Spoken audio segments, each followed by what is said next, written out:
Well, here we are. We're in March. We're within the margin of error of getting it done in March. And, I like anomalies, but this month, my haiku went out the last. And it went out electronically. It's like, Michael, where have you been all this month? It made us both feel so much better about it made me feel better. Yeah, absolutely. But I did get the hard copy yesterday, though. It I arrived. did. Good. Yeah, anyway, so I'm empathetic with everybody else, our challenge of getting stuff done. But point is, months and months and months we've been doing it, so it's exciting. So let's get to it. So I'm going to share my screen. This month's haiku narrative video recording, March 2023. Guess what? 32 of these rascals, and I might be undercounting. I might have lost, but at least 32. So what order would you all like to go in this month, or do you care? So just for clarity, our first was September 11th, 2019. That was our very first of unrecorded. So that was our first unrecorded. No kidding. Yeah. Whew. And we did about a year before we started recording it. That's right. So I think maybe those first ones, it was you, me, and Kelly, wasn't it, Davin? And then Amy joined. Boy, Amy joined right at the start. I think I was a part of even the first ones. I remember having a discussion about what it was going to look like. Mm-hmm. I think so. Yeah. So 2019, that's 4 years. Yep. That's amazing. So we started on 9/11. That's serendipitous as well. So just for the recording, I was pointing out Kelly, who was with us at the very start. You can see my finger. She draws these draws. She does watercolor of these fabulous birds. So there's a picture of mine right there. Okay. So what order shall we go? I don't have a preference. Okay. Why don't we start with the order? Let's start with Amy then. Okay. My haiku this month was rooted, where depth grows, outward, downward, inward, through. Roots give steadiness. The pictures are amazing. Aren't they? Canva, man, aren't they cool? Yeah. It was hard to know what ones to choose. There were so many really neat ones. So captures a lot. They're just fabulous. What are rhizomes? Are rhizomes roots, or they're just the connections? I'm not sure. I should have looked it up before I brought it up. Okay. Davin, you want to do it or you want me? Sure, absolutely. In a lot of ways, Amy's was the capstone for me. So, and all of these, just in the way I was sort of thinking about them and my mindset, we're sort of here at the tail end of Lent, and I don't know if it's the sparse, themes of Lent and the sacrificial themes sort of really caught up with me or what. But anyway, here we go.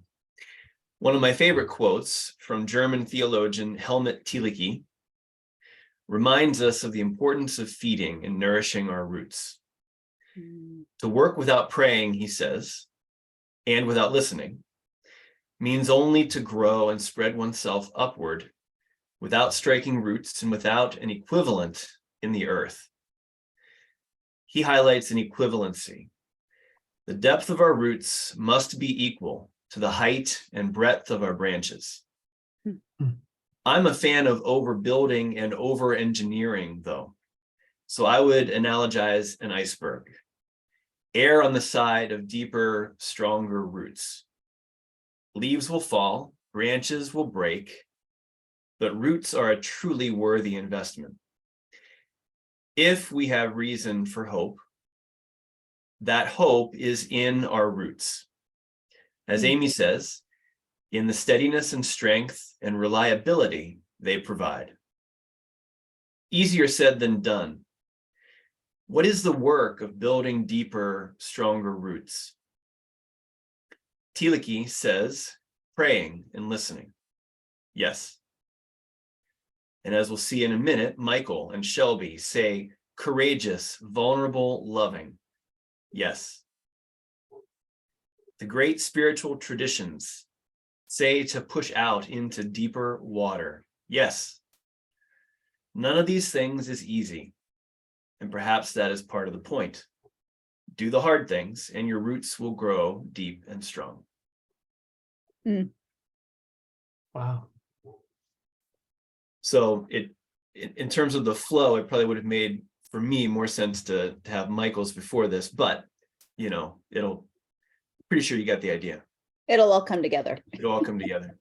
They flowed this month so well. Each of our haikus. It didn't even have to work hard to find the theme.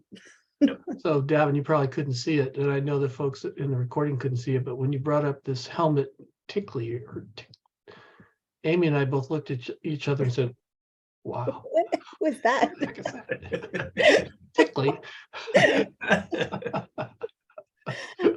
I feel like every conversation I leave with a list of names. I'm like, who in the world? What is this? That's right.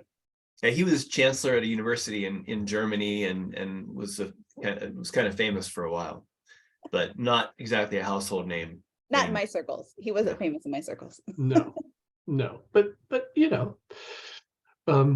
I didn't know about Mary Oliver for decades, so there's who knows. To learn. So one of my tests for a lot of my reading is do I have to look up a word every once in a while, or look up a thought or a concept every once in a while? And if I'm doing that, that means that I'm being stretched. It means it's a good thing. A lot of people might say, well, I had to look up words, and it was, well, it was, way, whatever. And so to me, that's a positive, because then my level of understanding, so that's why I like Greek. Well, I don't get into all that. In any case. So, okay. So as you were reading this, Amy, I got to thinking, and I didn't think to write this until this very minute, but your phraseology, that's from the Music Man. Our phraseology, rooted where depth grows, outward, downward, inward, through. That language just made me think of the prayer of St. Patrick. Mm-hmm. We prayed this prayer a week or two ago. We're following Christine Walters Paintner's 12 Celtic practices, soul slope, and so that's a big. And so, God above me, God below me, that's all of a sudden it just clicked. It's kind of interesting. So anyway, so over the years, I've come to love trees. Scientifically, I know almost nothing about them, but I do believe they have souls. On a daily walk, I typically stop and hug a tree, or perhaps I linger just to touch the bark and admire the scars that have accumulated over a long life, many snowstorms, shrieking winds, and changing seasons. Sometimes I feel shallow, like my roots have not yet grown and tunneled deeply enough into Mother Earth. I feel shaky, not steady at all. Rootedness, where depth grows, Amy's haiku says, extends outward, downward, inward, through. Roots, like the spectacular leaves which change with the seasons and flutter in the wind. I say, unlike the spectacular leaves which change with the seasons and flutter in the wind, are mostly invisible. And like character, following what Davin's just been talking about, and like character, develop not in days, months, or even seasons, but over years. Mm-hmm. I love this praise and recognition for the underappreciated roots that steady our lives in the midst of tempestuous times. Tempestuous times. Anytime you have a chance to use the word tempestuous, it's a good thing. Well, used well. Hans helmet ticked. On Highway 55, north of Horseshoe Bend, before the turnoff to Garden Valley, there's a tree. To be clear, there are a lot of trees on this particular stretch of road. This tree is small, but old. Its roots are exposed. I notice it because it looks like it's standing on its tiptoes along the steep incline that marks much of the 30 or 40-mile stretch of winding canyon highway. It's unknown to me how it stands. Every year when we drive that stretch of road, I look to see if it's there. So far, it has been. So even though its roots seem exposed, there is an unseen depth that anchors this tree. The rocks, the sand, the grass that grows at its base just point to depths unseen. That one tree gives an intimate glimpse into something we don't always see. The depths, the roots that steady, that push, that gather, catch, and keep inching outward, downward, inward, and even through. To the eye, that tree seems unsteady, and yet years of standing and growth demonstrate a depth of roots that are unseen. Unsteady looking is only an illusion. Depths unseen hold that tree, all the trees, and perhaps humans too, in the grace of upward growth. I've always loved trees that you look at them and you say, how is it like Charlie Brown Christmas tree, Yeah. We're a little, tiny thing that is just living.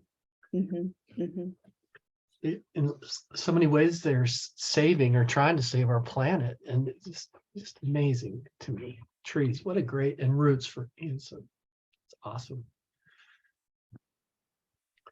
Thank you for Haiku, Amy. Yeah, thank Yeah. you. So And I'll go pictures, next. those pictures of roots are just something. Jeez. So fun. Yep, I'll go next. Okay. Okay. Let's see. Hmm. Look at those roots. Okay. Also a tribute to Canva images. It's a good one. Although I had to search quite a while for the right one.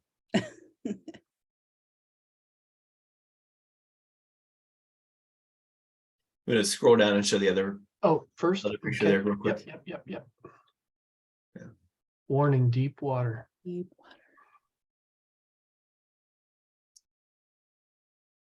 All right, called Invitation to a Changed Life.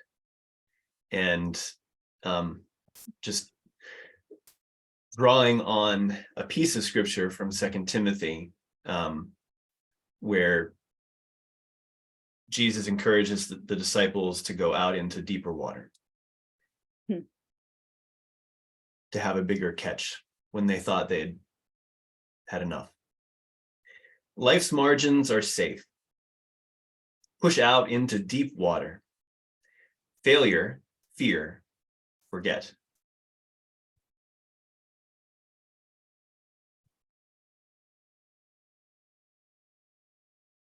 Who wants to go first? I can go. Margins, the space between words, between lines, the space between appointments. Margins represent pause. Margins remind us of the power of space and grace. Life's margins are safe. This line makes my heart and soul exhale in relief. I recognize this. I know this at a cellular level, and yet my first thought was margins are safe. It's not how I think about margins. Between my head's question and my heart's relief, I sense an invitation through Davin's words. Margins' safety is the boundary they create, the space that keeps me physically, emotionally, and spiritually safe. Sometimes I know the boundaries, the margins I keep, and other times they are unseen, unacknowledged, and unknown. This haiku invites us to push past into the deep, to throw caution to the wind and sail, paddle, float, or simply just try. It's an invitation to experiment, to test new paths, new mediums, new ideas, new spaces, and new places. Push out into deep water. Push is active, involved. A push doesn't just happen. Push is an active decision. The invitation in this haiku is not to drift into deep waters or wander. It's an invitation to press into the margins, to press our hands so hard against the boundaries, we leave fingerprints. Go, try, explore, push. It's okay. Fear, failure, forget. Ooh. Nice. That's perfect. It captures, again, for me, I think this is a lot of Lent, coming out where we sort of compress, it feels like, for the weeks of Lent, and we're coming into this time to go out. Yeah. Oh, yeah. I love that first line. Life's margins are safe. It really did just like, I had to think about it. I liked it. I love the alliterative finale of what you wrote, Amy. Good, thank you. And I should say the alliterative end of Davin's haiku. So I wrote it with you in mind. what? Thought Michael will like this. Failure you wrote with me in mind. I'm forget. Yeah, I'll take it. That's all right. It's one thing to push out into deep water with a boat and with a skipper's skills. It's another to jump into deep water on your own without knowing how to swim. Unknown lands, terra incognito, would never have been discovered if explorers had not taken risks. And it's true that even the most prepared sometimes were just not prepared enough. But still, the unknown lands expanded. Even in the immediate failure of an expedition, the known universe continues to grow because some people choose to push themselves and push the limits of technology and push against assumptions, beliefs that are constraining. Sitting in safe water will never help us find out an earth isn't flat. Hanging around the hobbit's warren never pushes one to reach their potential or helps to save the world. Living solely within the margins means we are self-marginalizing, doesn't it? As Davin's haiku suggests, we live, if we step outside the edge, we don't know for sure that there will be a bridge to carry us safely out and back. We don't know if our oars are functional enough or our arms are strong enough. It's a fearsome journey. Jump in. Yeah, nice. All right, my high bun might require a little patience. I'm a believer in the human condition. The idea that in spite of our tremendous, important, and meaningful diversity, that there are certain ties that bind us together as human creatures. One of these elements of the human condition is temptation. We all experience temptation. Whether we take it seriously or find that temptation meaningful is another matter, of course. But the reality is that we are all tempted by different things, and those we find most compelling tell a remarkable story. We can learn so much from reflecting on the things that tempt us. And if we are humble enough to imagine that self-improvement is a thing, this is a great place to start, studying our temptations.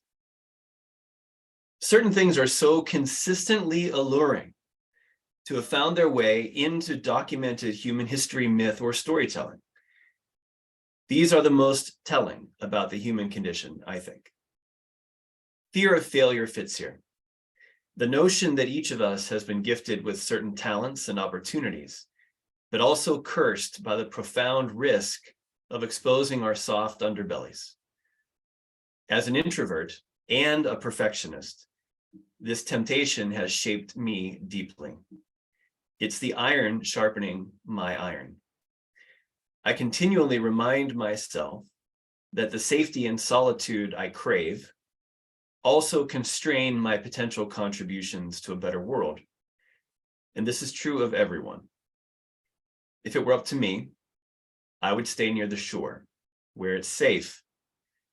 But the importance of boldly, lovingly, and sensibly sharing my gifts encourages me to daily push out into deeper water. So that meandered a little bit, but hopefully some point got through there. No, it's good. And sensibly, I like that. And sensibly share your gifts. Don't be too wild and crazy. Exactly. This is not self-aggrandizement. Nicely done. So I'm doing a couple things for Lent, and one of them is not eating sugar, processed sugar. And part of the reason for that sounds pretty simple. I'm not going to eat sugar. But partly it's like I'm so tempted by it. Back to your point, it's so addicting to eat this sugar. So it's an act of not just will. Maybe it's just will, but it's an ability to try and shape my future by making a conscious choice not to allow that temptation, back to your point, Davin, to rule me. Mm-hmm. So, I think there's just so much to learn from Lent.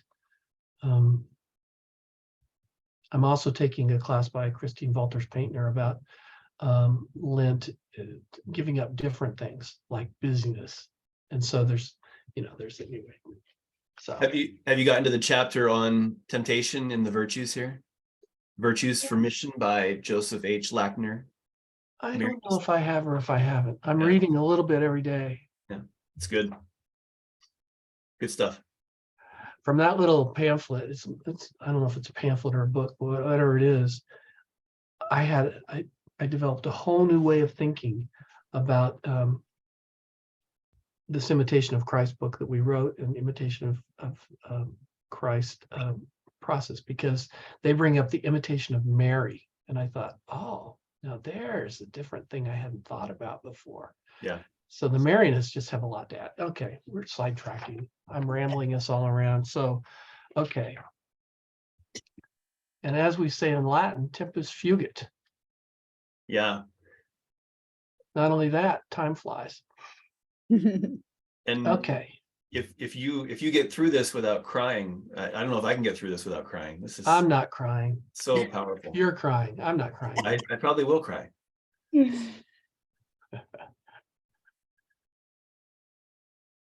Okay, there's a deep impression made and filled by you. It's empty now, bare. The little dog ramps removed, toys stowed away. You stay. Here, though far away, you'll stay. So here's the black and white picture. And here's our little Shelby girl. I know. Toughest thing in the world. So hard. Very much so. Okay, who wants to go first? I can go. All right, first, Michael, I'm sorry that Shelby died. I have loved your frequent stories of walks around your neighborhood and have benefited from sharing many Zoom meetings with you and Shelby. That dog should probably be a co-author on several of our articles. Second, thank you for writing such an amazing poem about your loss. One of my good friends reminds me that one of the most courageous things we do as humans is to love. The way we talk about love doesn't fit this reality very well, though. We talk of falling in love as if it occurs as simply, easily, and with as few implications as tripping on a curb. Gravity works, and love works the same way. It just happens. While some folks might experience this kind of love, I doubt it's a very high percentage. Love is risky and requires great courage because it guarantees tremendous pain and vulnerability. Yep. If you love, you will suffer. Perhaps this is why it is very difficult for some to love at all. Perhaps it is also the deeper reason weddings and pregnancies or adoptions are so beautiful and so joyful. People have risen above the temptations of fear, futility, and hopelessness to embrace the risk, reward, and opportunity of great love. And for many of us, there is no greater love than our dog.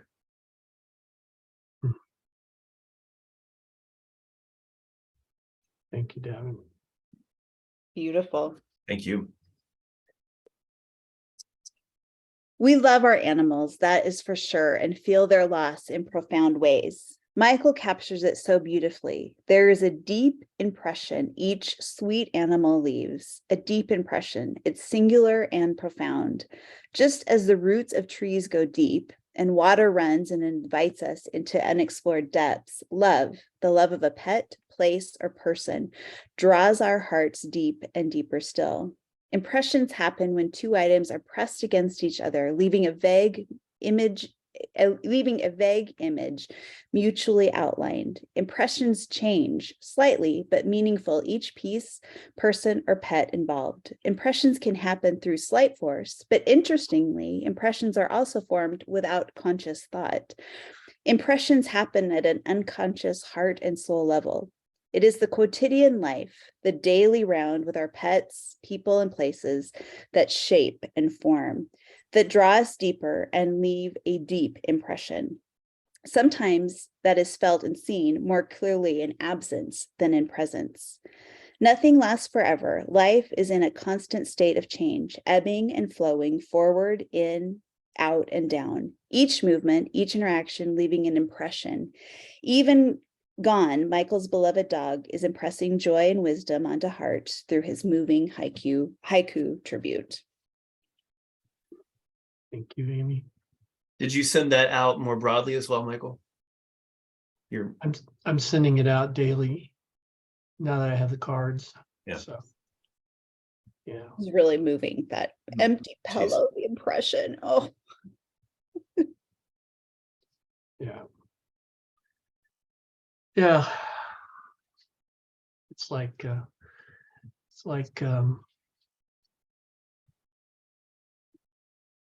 pushing off the shores, like Davin's haiku, and saying, I'm going to risk love.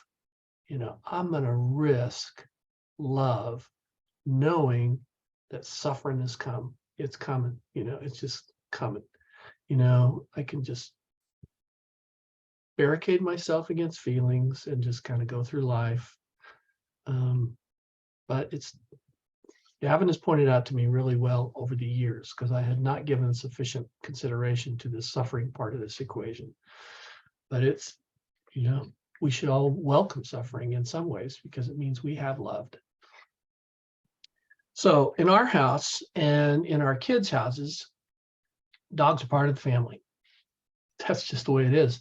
My wife, Lana, and I sometimes talk about how some people can be cold-hearted with animals or even cruel, and that behavior is aberrant to us. We do not understand it.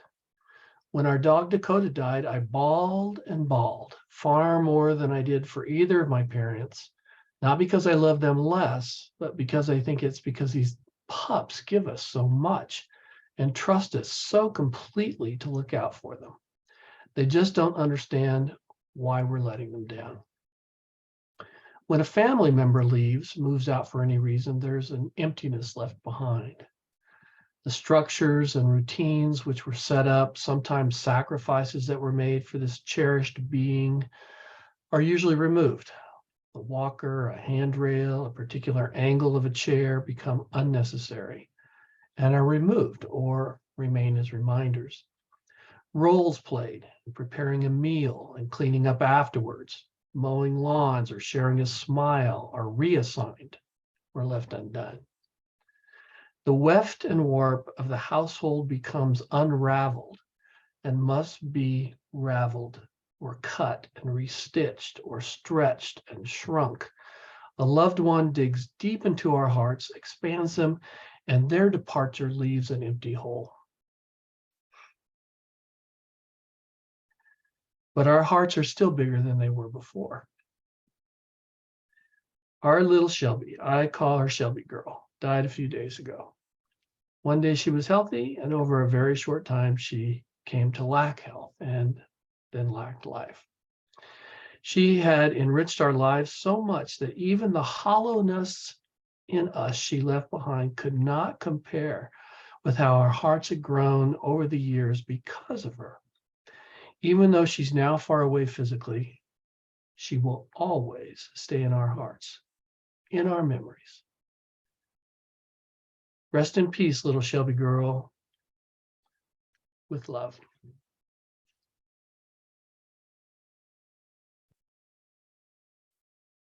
Thank you. Yeah, Beautiful. we should just sign off. We should just sign off. Okay, but we won't because we like to talk. So, folks, it's been a pleasure and a deep, meaningful time. So we will see you anon.